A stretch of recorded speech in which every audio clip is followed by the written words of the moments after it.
Hey, Eric. John, how's it going? It's going well. It's going well.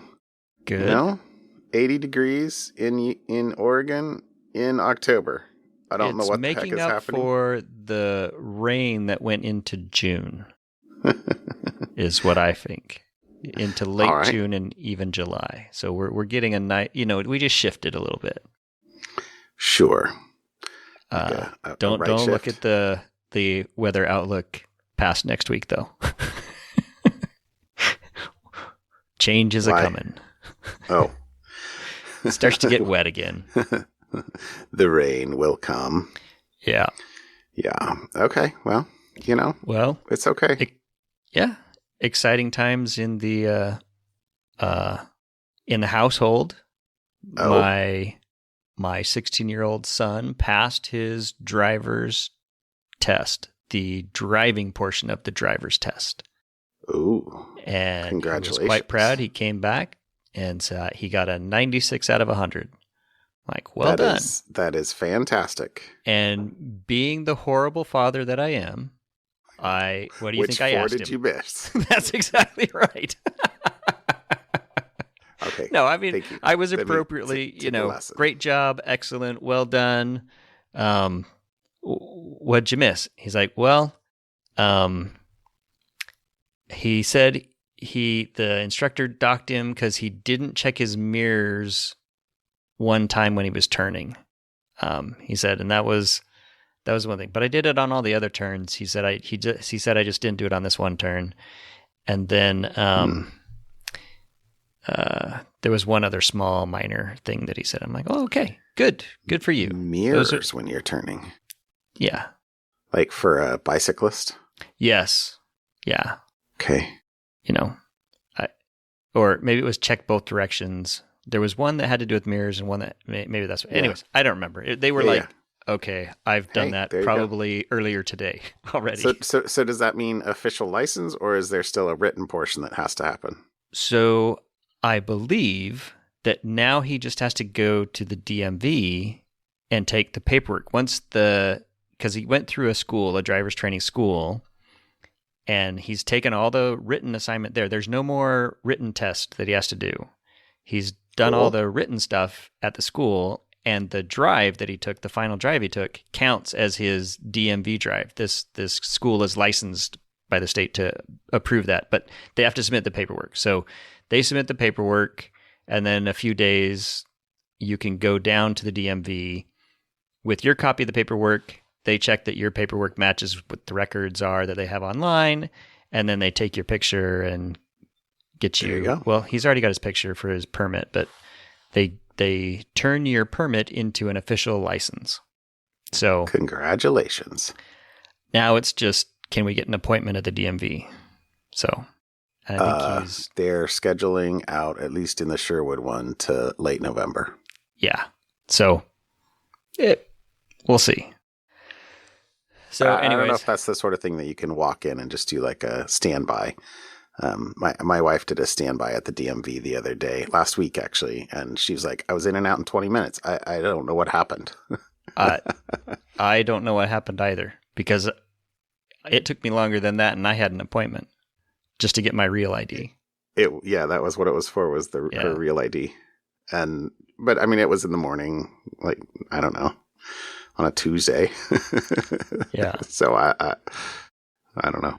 Anyway, So on top well, of the license, congratulations. yeah, on top of the license, he's also now he's going to homecoming, so he's got a date, All but right. he doesn't have a license, so he can't drive. So uh, there's a group of four of him and three of his buddies are all going, and so they're trying to figure out who's. There's a couple who've had their license long enough that they can drive other kids, Oh, really? so he's going to ride with one of the guys who, because you have to have your license for at least 6 months. I I was think you gonna have to be say, 17 and a half or your license for 6 months before you can like, drive other drive non-family other members non-family under members. some Yeah. age limit or something. Yeah. Yeah, something like that. Hmm. So he's got 6 months before he can drive anybody else. And then, of course, to top it off, I emailed my insurance I was gonna person say. and said, welcome to please the final kind. stage. And a boy. Yeah, and a boy. But he took so there's a deduction for taking the course through the driver school. That certificate of completion helps with, and his scores help with lowering it. He's getting B or a better average. So he's getting the grade point average discount. So, but it was, I had to explain to him that the vehicle that he's going to be driving cost, if I were to try to sell it, it would only take a little over 2 years worth of his insurance payments to sell, to cover the cost of that vehicle, earn that vehicle back. Oh, so brutal. Yeah, it's just insane. Oh, I'm so not looking forward to this. Yeah, it's not pretty. And then since Eric is on a roll, I think last week I complained about my kitchen hutch that I could not find anybody even for free. I listed it on the OfferUp, and I kept every week or so I would lower the price by $100. And I was down to $100. I mean, this is a nice piece of furniture. It was a beautiful piece of furniture. This is a nice piece of furniture. I like it, but there is this thing called supply and demand, and I had supply of which there apparently was zero demand. So in my last post, I put $100, and if you've read this far in the link, you can name your price because I need it out of my house. Nobody even took it with that.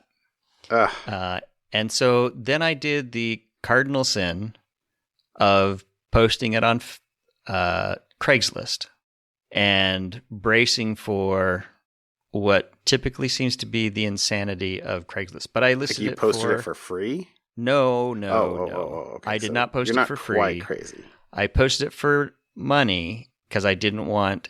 Anyways, and so today I was actually going to have some place just come pick it up and take it, like a 1-800 got junk place. Because what else am what am I going to do with this thing? And this afternoon or early this afternoon or right around lunchtime, I got an email from someone saying, "Hey, I saw this. I would like this. When can I come get it?" And I said, "You can come this afternoon." And I'm going to have to call this pickup place to not come. But it's still Craigslist, so I'm a little leery and we'll come. And so I gave him my phone number to text. Got a text from, "Hey, what's your address?" Gave him the address. And then I got another text from a different phone number. "Hey, I'm so-and-so's husband. I'm running to Home Depot to rent a U-Haul, a pickup, but I will be there, 4 o'clock this afternoon." So they get here. Nicest guy in the world. He's like, "Before I put it on my truck, I want to make sure I Venmo you the money." So he Venmos me the money and hauls it away. And and you're like, I am so happy. So happy. I have $100. I was going to give it away for free, and not to pat myself on the back or anything, but I was talking to my wife and we were going to give that away for free. And so we both decided. It was a young couple.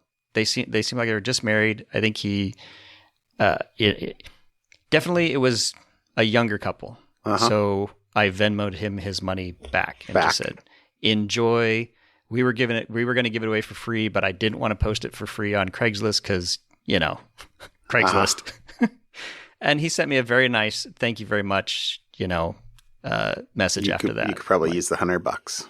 Yeah, nice. he could use it more than I could. So, anyways, that's very awesome. It turned into a happy ending for me. It was gone, and I know it goes to a good home for people who really wanted it. Yeah, that's fantastic. They rented a Home Depot U-Haul pickup for $20 a day or whatever, $20 an hour or whatever it is. Right. And they were out in St. Helens, so it probably a couple hours worth of driving. We've done that for a bunch of things, right? We bought a lot of stuff on Craigslist because I'm cheap, and thankfully though, I guess I already have a truck, or my wife has a truck that we can use. I would like to inform you, though, that $26 won't even buy you 4 meals at Chipotle these days, though, evidently. $26 will buy you one meal. I was chips and what else was what you get? Exactly. So we went out to lunch today, and I haven't been to Chipotle in a while. Me either. At least historically, maybe I should use the past tense. I like their chips and guac. So I got a burrito bowl, and I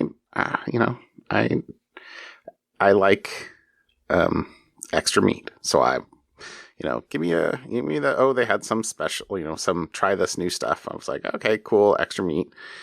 And then chips and guac and a drink. And she's like, $26. And I'm like, did you charge me for 2 bowls? For the guy in front of me? Yeah. And she's like, no, that's it. And so, I paid it, and I was like, wait, math, what? So yeah, that might be the last time you and I go to Chipotle for a while, because everything is getting pricey, though. I don't think I can quite bring myself to do that for, so, although I guess if you want to go to Chipotle tomorrow, I'll bring my leftovers. It's a joke. Not about the leftovers. I don't want to go to Chipotle tomorrow. Anyway, all right. I'm just beefing. I get a nice Thai food place for $26. Right? That's the thing. You can go to a sit-down restaurant. My wife and I, okay, so fine. We're splitting the nachos. But when we go out to lunch, the nachos. We often go to a sit-down Mexican place that's nearby that we really like. And we split the chicken nachos. And I, in guilt for ordering something cheap, I always leave like a $10 tip. But it's still like $26. With the $10 tip and 2 drinks. And so, anyway, sorry, this is me beefing. Still. Okay, anyway, that's enough about that. Yeah. Curse you, Chipotle. Okay. Anyway, what else was I going to tell you? Did I have anything fun? I don't remember. Hold on. I have to look at my notes. What did I do this weekend? Old man syndrome. What exactly. What did I do? I can't think. I can't remember 10 minutes ago. Who knows? This was like a birthday week for us. So one of the things we did this week was we went downtown for a 2 3/4 hours meal at the Melting Pot. How was it? Which was, super tasty. It's always good to go and spend a couple $100s to cook your own food. All kinds of fondues and fondue dipping things, right? It's the experience, not the everything. And yes, it's super tasty, and more than that, it was good family time. Yeah, but so there were many Apple products exchanged this past couple of days.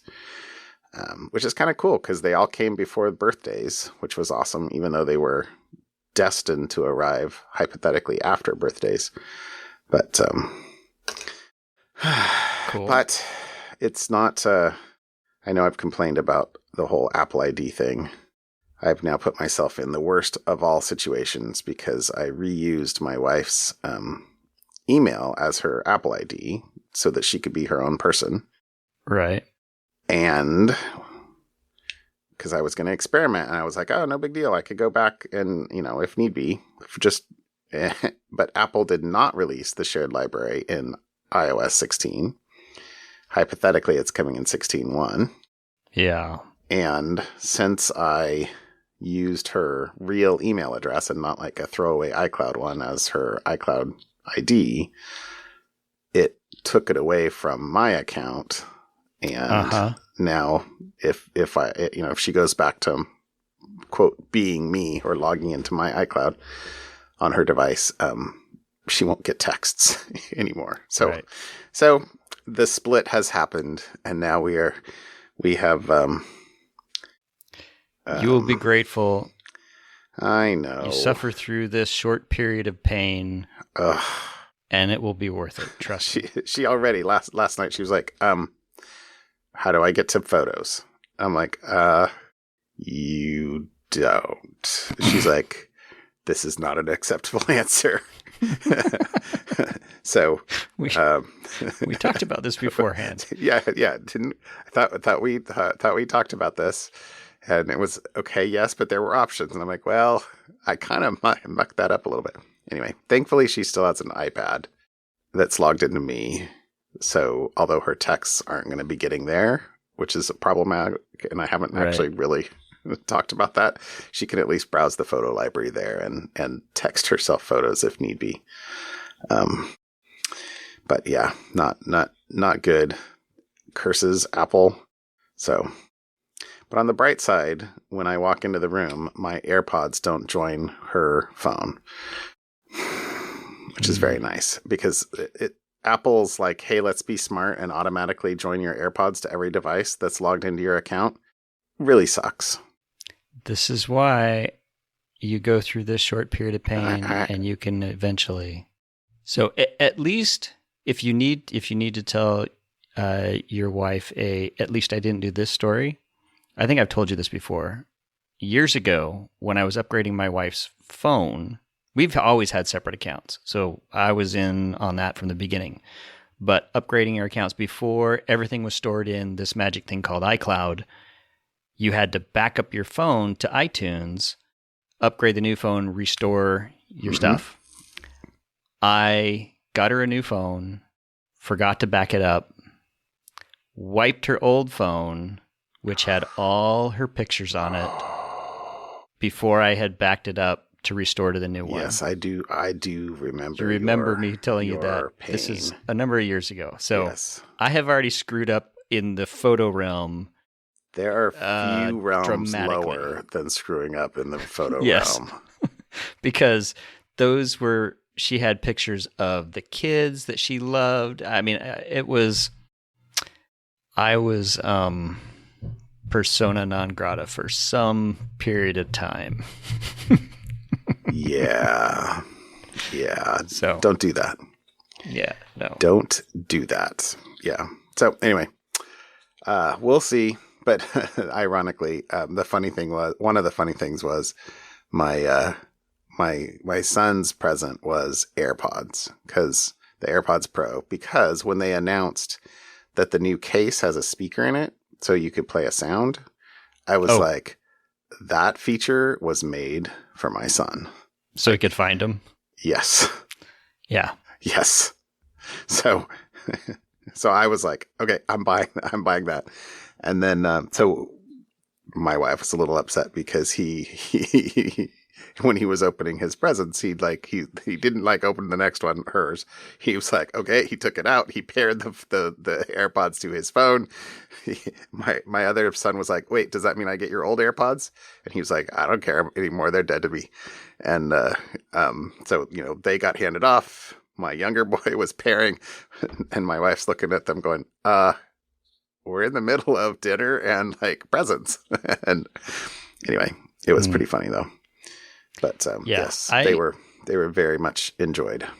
I forgot about that because my boy texted me a couple weeks ago. Hey, Dad, I lost my AirPods. When? About a month prior. He had been keeping it a secret because, And he's like, what? Can you help me? Will you help me by half? Can I work some, like, we'll talk, but now's not the time, right? Mm-hmm. We had a conversation about when you got them, not to lose them. So they've been missing. A few days ago, I happened to be rummaging through his camera pack, his camera bag. And guess what I found in the camera bag? You're kidding. No, his iPods. I texted him a picture of me holding his iPods. Guess where I found these, son? It's like, I looked everywhere. Like, clearly not. They were in your stuff. Anyways, yeah. Well, the beep, beep, beep thing probably would have been good for him, too, so I can... Yeah. That'd have been nice. Yeah. We'll be good. Alrighty. Anyway. Well, hey, I threw a couple things in follow-up tonight. They could have been something funs, because they are the DALL-E, but for video. Right. It's kind of one of the things that came out this week. Facebook released a site that is makeavideo.studio, and then not to be outdone, Google released their video AI generation, which is Imagen. Imagen? Imagen. Yeah. It's got to be Imagen. Which they are pretty cool. So Dolly, except you give it a prompt, and instead of you getting a static image back, you get a little, essentially a GIF. So, but pretty good stuff. I don't know if have you looked at I think the Google one looks better than the Facebook one, but maybe I'm just biased. Yeah, I liked the Google one better. Yeah, the Google one. Although, to be fair, some of the prompts are like, you don't even need to AI generate that. You just find a clip of that anywhere online, like bird's eye view of highway in Los Angeles. Ice cream cone melting. Okay. Well, but now panda taking a selfie. That's a good one. I have on mine. I have a panda bear driving a car. Which is pretty funny. What's that? Pouring latte art into a silver cup with a golden spoon next to it. That's pretty good. Oh, here's a bumblebees. A swarm of bees flying around their hive. Oh, that's pretty cool. Anyway, so I'll throw the link to the Google one in the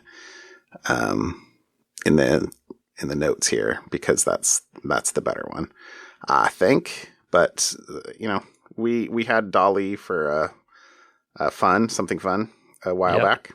So here you go. Follow up for that. Both Facebook and Google released video generations from a text prompt. Right. Google's, by the way, seems to do text pretty well. And maybe it's just because the text stuff that I've seen from Dolly were asking for text to be generated, but without telling the exact text. Right. But in some of the Google prompts, they had, it says, here's one, a colorful professional animated logo for Imagen Video written using a paintbrush. And yeah, it's pretty good. Yeah. Yep. So anyway. Cool beans. Cool stuff. How about a topic? What'd you bring me tonight? All right. So I have one that is mostly and one that is security. So the first one that is mostly, just a heads up, which I'm all for, and Apple's kind of headed that way. In the EU, the European Union a commission voted to require all cell phone manufacturers to sell a mobile phone in the European Union. It has to come with a USB-C charging port. To sell any cell phone? To sell any mobile phone, it has to come with a USB-C charging port. The reason is to help environmental reasons, and so you don't have to carry around 50 different charging bricks and 50 different charging cables, and it's not 50, it's 2, but they're doing this. And of course, Apple was against this, but even without this as a final vote, I think anyone could kind of see that that's the direction Apple was heading anyways. They've migrated the iPad over. It'll get there eventually. So does that USB-C port have to support USB 3.0 Series B with Thunderbolt 4 and have power?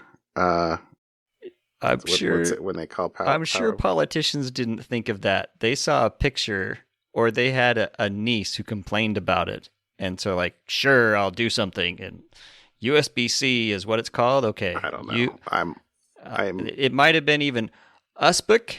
They need to come with USBOOK as part of their speech.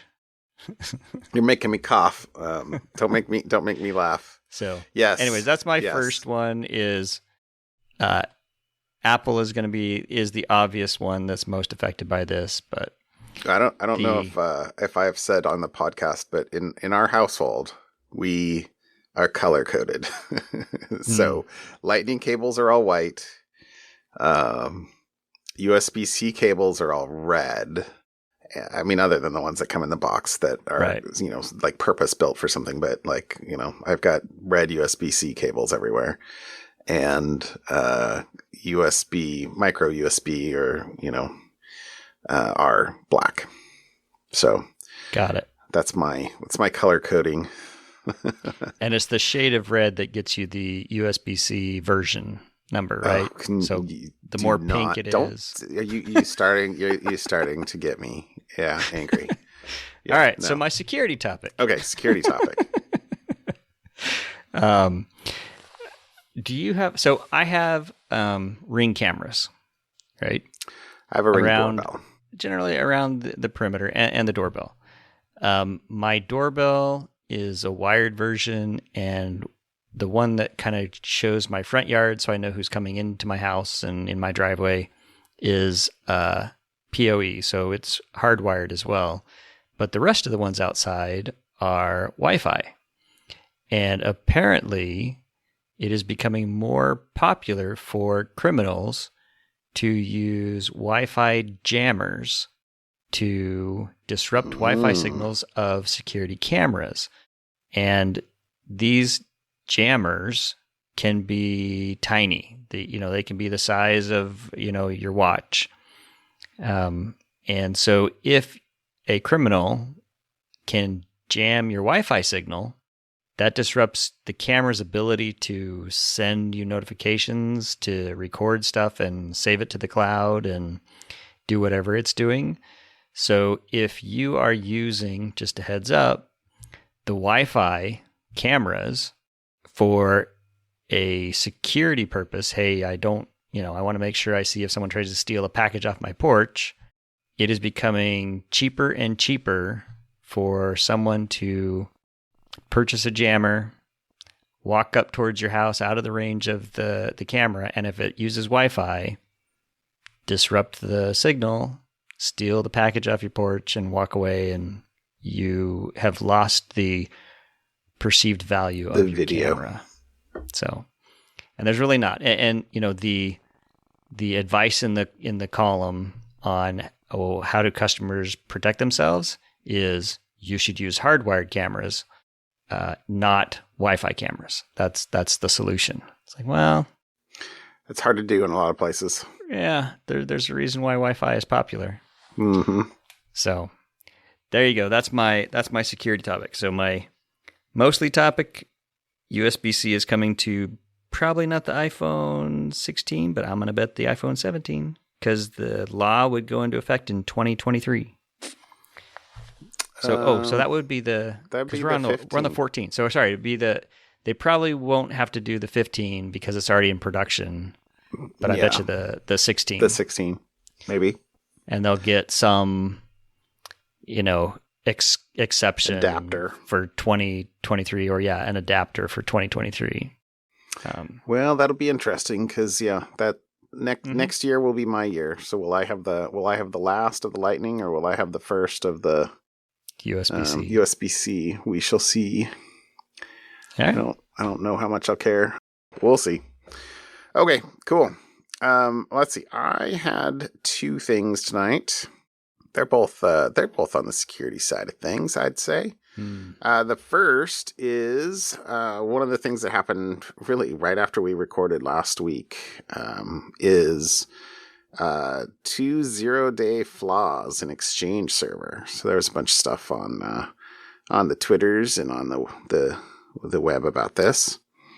But who's still running their own Exchange servers on the internet? I guess people are big co's. And there was also something I read. It wasn't in this article, but it was on Twitter about people who are running Exchange just for something or other, like bridging identities or something. Like it basically wasn't for mail. It was you can do some stuff still on on-prem while actually taking advantage of Exchange Online. I don't remember exactly what it was, though. I think it was Kevin Beaumont that was saying something about that. Gossie the dog. Right. Anyway, so they were being exploited, actively exploited. So it says Microsoft Corp is investigating reports that attackers are exploiting two previously unknown vulnerabilities in Exchange Server. And that in customer guidance released Thursday, Microsoft said, it's 2022-41040 is a server-side request forgery vulnerability that can enable an authenticated attacker to remotely trigger a second 0-day 41082 that allows remote code execution when PowerShell is accessible. So they have, advice for configuration to mitigate the vulnerabilities, which I guess I didn't actually go and read that other link, but I presume it's to disable or make PowerShell inaccessible, at least for the second one. And that, let's see, the other thing on this, it says Vietnamese security firm GTSC published a write-up on the two Exchange zero-day flaws, saying it first observed the attacks in early August, used to drop web shells. So a web shell's a web-based, a backdoor that allows an attacker to access the device over the internet from a browser. So let's see, here's the other quote. We detected web shells mostly obfuscated being dropped to Exchange servers. Using the user agent, we detected the attacker uses AntsWord, or AntSword, an active Chinese-based open-source cross-platform website administration tool that supports web shell management. We suspect these come from a Chinese attack group because the web shell code page is 936, which is a Microsoft character encoding for simplified Chinese. So, there you go. I can't imagine too many people listening to this actually run their own Exchange servers because why? But there you go.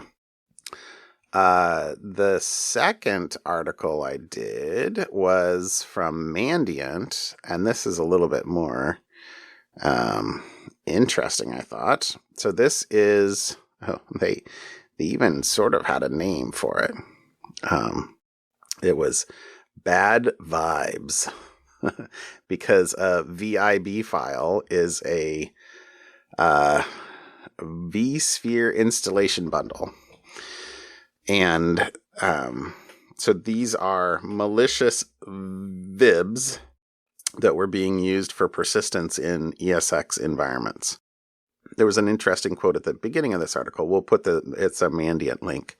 I will put the Mandiant link in the notes here, but it says, as endpoint detection and response solutions improve malware detection efficacy on Windows systems, certain state-sponsored threat actors have shifted to developing and deploying malware on systems that do not generally support EDR, such as network appliances, SAN arrays, and VMware ESXi servers.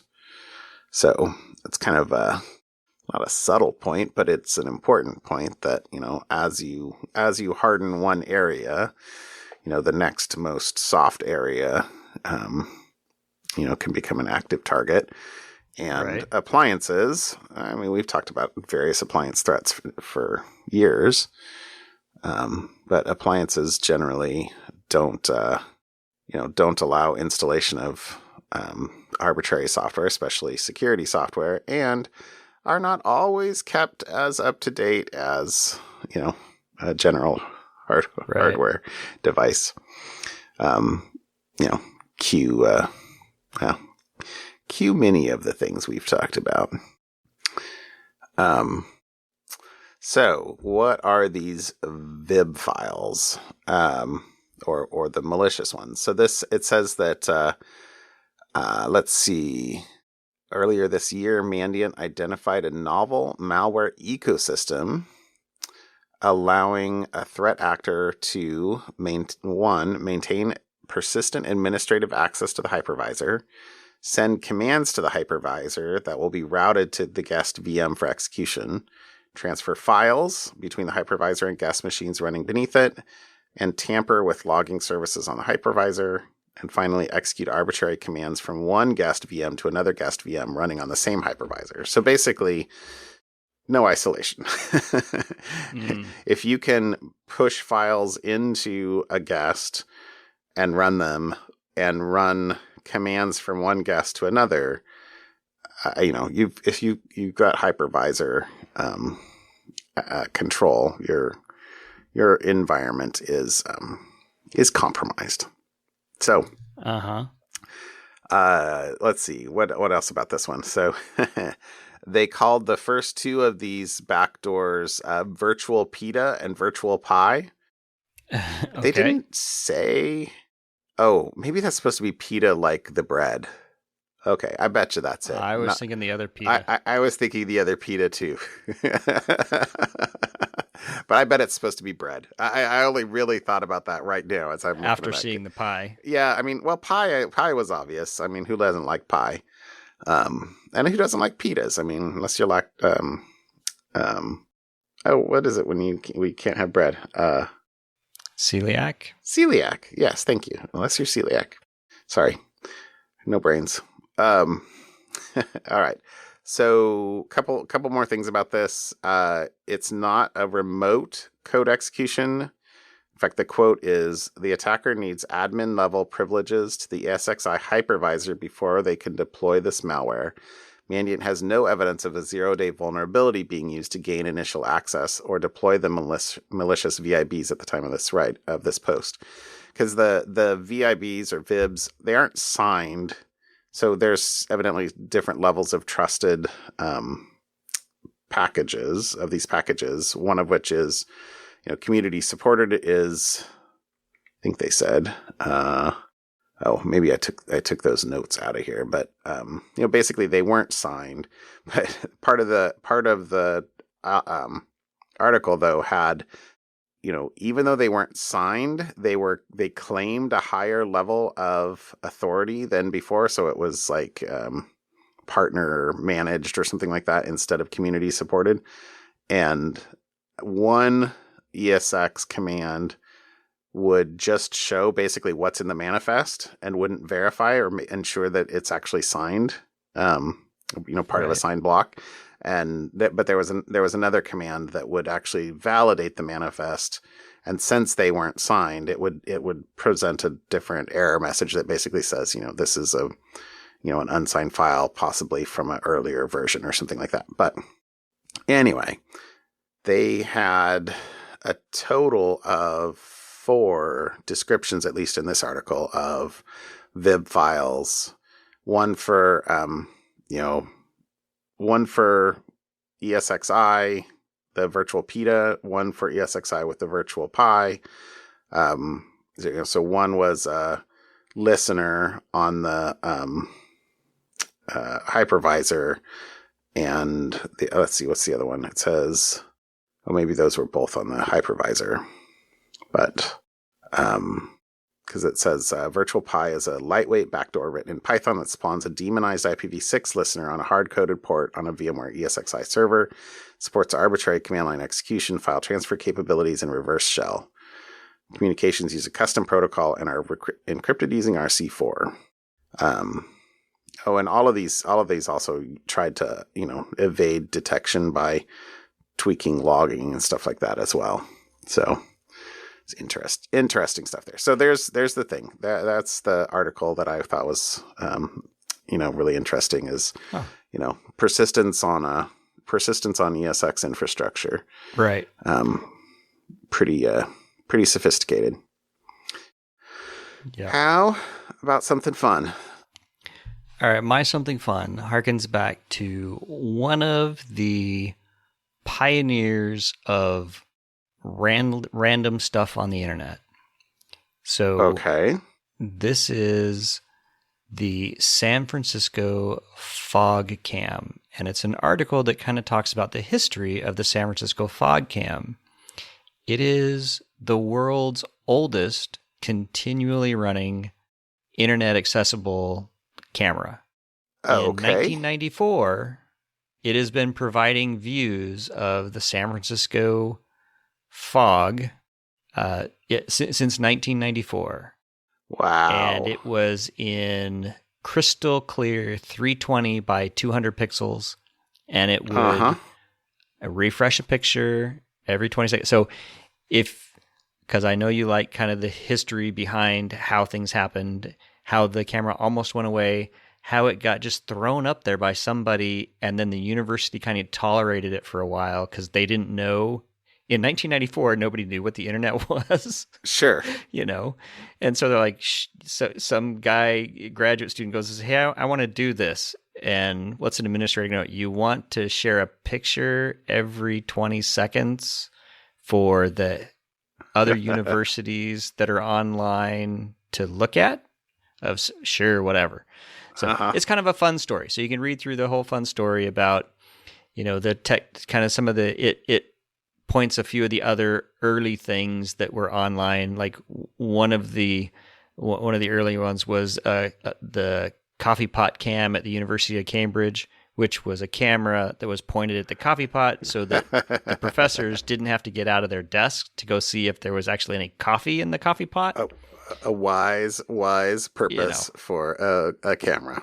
Yeah, exactly. So anyways, it's much longer, but that's my something fun. If you're into kind of the history of weird things that people were doing in the early days of the internet and how it almost got taken offline, how it moved from one building to another building to another building, how, there's pictures of it was plugged in to the wall with a piece of, 8 by 10, 8.5 by 11 paper with a note saying, don't unplug this. This is very important. Contact so-and-so if you need to move it. Because the cleaning crew kept unplugging it, apparently, and not knowing, what it was. Right. Anyways, so the San Francisco fog cam and the history behind it, you can go look at it today still. So there you go. That's my something fun. That's very cool. Yeah, it's clearly not a 320 by 200 anymore. No. It started out much smaller. Huh. And the Trojan Room coffee pot cam shut down for good in 2001. Yeah. So you go. Okay, that's very cool. Now, at some point it becomes a national treasure, historical marker. What's the right designation? So some of this stuff has to get some kind of cool designation, protected status somehow. Yeah. I have a lot of fond memories of those times. Mm-hmm. Okay. All right. My something fun is actually a game. So I have actually played quite a bit of this. That's actually one of the things I did a lot this past weekend, wasting time, is a game called Slipways. And it's not a complicated game. They say easy to learn, hard to master. It is on Steam, works on the Mac, works on PC, presumably. I've only run it on the Mac. Huh. But I have very much been enjoying this, and it is, it's very... Well, I know you're into builder games, so is it kind of a builder thing? It is. It's kind of a,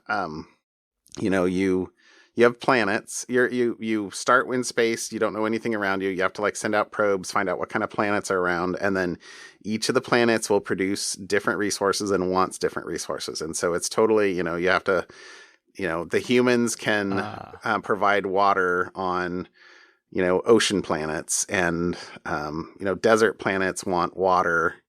If you have water and food, you can make humans on desert planets, and humans want, after.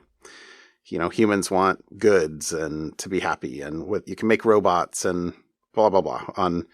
There's 7 or 8 different planet types and, 7 different resources. And, so you're trading between the planets, and every game is 25 years of game time. And every action you take takes 1, 2, or 3 months.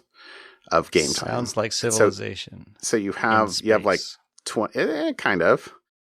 You know, it reminds me kind of, and we're just talking nostalgia here a minute ago. Reminds me kind of the old BBS game Trade Wars, which I'm totally dating myself, but you could like, you know, move between different sectors and trade between things. You know, it's very, you have to squint, but you know, a game takes about an hour unless you are super duper like trying to think everything through, I guess. But games are pretty short. Are you playing by yourself against a computer, or is it like multiplayer? It's just single player. Okay. You just play by yourself, although evidently they have weekly challenges on like a given map. So you can play a map and submit a score for the week to see. And, you know, I don't know. I'm not even like, the highest score I've gotten is like 17,000, and you look online and they're like doing 80,000. I don't know what. Oh. So who knows? Like I'm not good. I'm not saying I'm good. But I'm just saying that this game has like consumed a good number of hours out of this past week for me, and it has been very fun. And so that's my something fun this week is the game Slipways. It's very simple, and it's only like, nice. I mean, I think I paid $11. On Steam at the moment, it looks like it's $15. You know, maybe it's by developer Beetlewing, which I haven't heard of, so I'm going to go with it's an indie game. And you know, very, very cool. So I don't know if you have Steam on one of your computers, but I do, but I rarely use it because there's not a lot of Mac games on Steam. Yeah. Let me rephrase. I'm not really a gamer. I know you're not a game player, except for Rocket League. Thank you, Rocket League. Yes. I love that game. There you go. Well, this is probably, I don't think this has anything close to that, because this is very much of a, you know, more strategic, I guess, instead of, you know, reaction. But I wonder if it's on the iPad. I have looked. If it was on the iPad, I would really much like that, but it is not, or at least as far as I can tell. So, but anyway, there you go. That's my something fun. Slipways. Nice. Put a link to the Steam store in here, and I've really enjoyed it. Okay. So the graphics look really cool. It's very replayable. Yeah. It's very, very replayable. So, anyway, there you go. All right. All right, my friend. I will, we're a day late, so. Yeah, it's okay. I'll try and get the editing. I don't know that changes the release date any. It's been pretty bad. We've been releasing on Saturday morning these days. I have been trying to edit on Thursday nights, but, you know, life, this is fit in the margins. And so it just sort of depends. Yeah. So it's usually Saturday morning that I'm finishing up and being done. So yeah, it's all good. Yep. It's all good. All for fun. All right. All right. I will talk to you next week, John. Have a great week. See you later. Right. Bye. Bye.